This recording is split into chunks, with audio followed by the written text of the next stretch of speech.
যোগ্য শিক্ষকেরা সুপ্রিম কোর্টে রিভিউ পিটিশনের আগে নতুন নিয়োগ নিয়ে কোনো পদক্ষেপ করতেই নারাজ।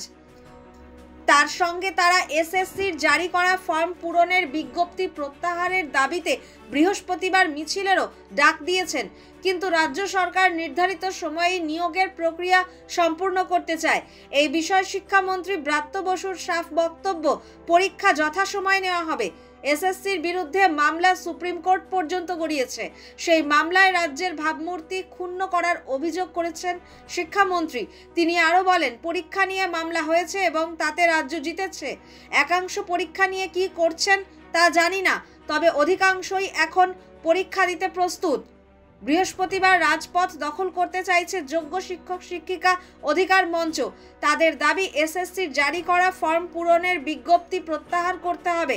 এর পাশাপাশি দিল্লির দরবারে সর্বভারতীয় দলগুলির সমর্থন আদায় করতে চিঠি লিখেছেন শিক্ষকেরা। চাকরিহারা শিক্ষক শিক্ষিকাদের দাবি, রিভিউ পিটিশনের আগে তারা নতুন নিয়োগ প্রক্রিয়ার জন্য আবেদনও জমা দেবেন না, পরীক্ষাও দেবেন না। সরকারকে ফর্ম পূরণের বিজ্ঞপ্তি প্রত্যাহার করে নিতে হবে। একই সঙ্গে সরকারকে এও জানাতে হবে কোন শিক্ষকেরা স্কুলে যাচ্ছেন।